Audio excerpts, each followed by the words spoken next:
السلام عليكم البنات، نتمنى تكونوا في احسن الاحوال. اليوم جينا بوصفه اللي هي عباره عن مشروب ودهان للاطفال والرضع من 5 شهور. بالنسبه للرضع من 5 شهور حتى ل5 سنين. مفيد هذا الدهان بزاف، وهذا المشروب الاطفال والرضع يكونوا مبوشين بالبرد، يتبوشوا بالبرد يعني لا غريب، تيكونوا مصابين نزلات البرد كاملين، تيبقاو مبوشين ساكن ما كيقدوش يتنفسوا، تيتخنقوا غير نيفهم غير كيسيل. يعني نزلة البرد كاملة مفيدة لها هاد الوصفة. بالنسبة للقل من 5 شهور غير يدهن لهم هليس فقط الصدر ديالهم والظهر، اما الشراب لا. ومن 5 شهور للفوق ماشي مشكل. وهذا المشروب عبارة او هذا الدهان وهذا الوصفة عبارة على زيت الزيتون. انا غير غادي نوريكم الطريقة وصافي، يعني غير بشوية.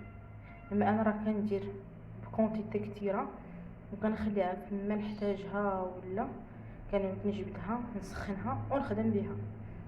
انا درت قياس كاس حياتي ديال زيت العود، زيت الزيتون،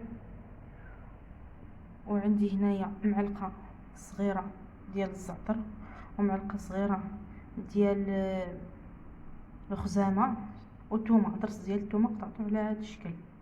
بالنسبه للزعتر والخزامه غسلوهم باش غسلوهم وصفيوهم ونشفوهم في الظل باش يتحيدوا منهم دوك الاتربه والتربه اللي تيكون متراكمه عليها، لحقاش راه غادي يشربوهم، ما يشربوش شي ميكروب ولا شي حاجه.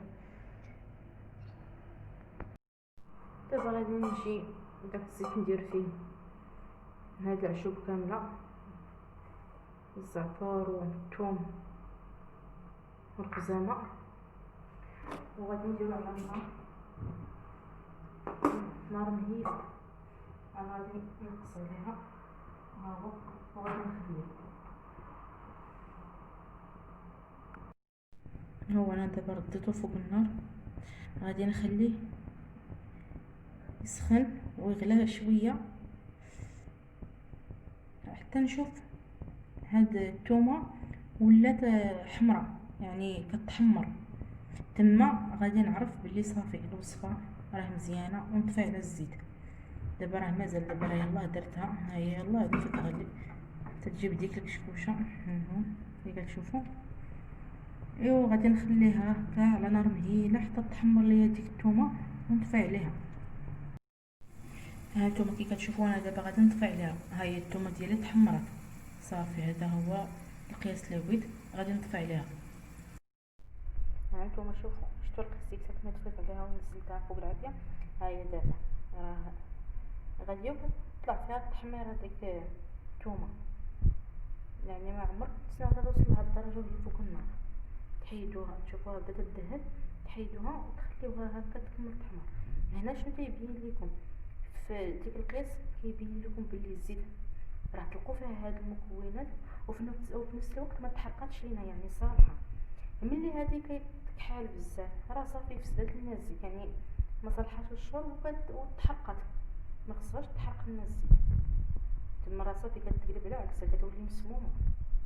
هذا هو القياس. انا كما كتشوفوا راه مزدان على العافيه. ها هي وهدات، واخا باقا سخونه ولكن هدات من السخونيه، هدات من داك الحراره الكبيره. ها هو راه كتشوفوا الثومه ما بقاتش كتكشكش، يعني هدات. غادي نجي نصفيها،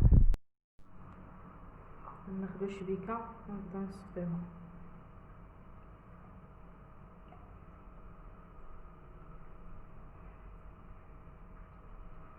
ها هي، ها هو كلشي لحت لهنايا، كلشي دوك العشوب هما هنا.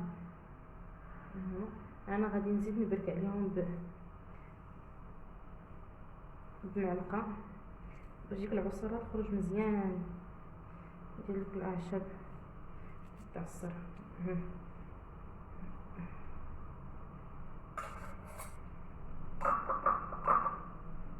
ها هي صافي. دابا الزيت ديالنا على هاد الطريقه كتكون. ها هي الزيت ديالنا راه مازال سخونه، سخونه بزاف بزاف، راه غير هدات من داك الغليان اللي كان تيقراو فيها دوك المكونات وصافي. المراه مازال سخونه، انا حطيتها هنايا حتى تبرد تماما، عاد نزيدها على الزيت اللي فايتين عندي، حيت انايا كنديرهم بكميه كثيره وتنغطيهم في واحد القرعه ديال الكونفيتور ديال الزاج، كنسدهم مزيان وكنخليهم حتى لوقت الحاجه، ملي كنحتاجهم كنجبدهم كنسخنهم ونخدم بهم. وحاجه اخرى البنات، عندكم حتى الماء السخون، كديروا فيه الزعتر وتخليوه حتى تيطلق شويه، وكتزيدوا عليه الماء القياس الدافي اللي تقدروا تدوشوا فيه لولادكم، وكتغطسوا الوليد ولا في داك البانيو ولا داك السطل يكون واسع، وتغطسوا فيه وتخليوه هكا كيما تعظيماتو بداك الماء، راه زوين. ولكن عندكم يضربهم عليه البرد. وهاد الزيت الطريقه ديالها كتعودوا تدهنوا ليهم الظهر والصدر وتشربوها ليهم، وراه هادي راه غادي تنفع حتى لصحاب 5 سنين 4 سنين 3 سنين، وكتعطيوهم يشربوا.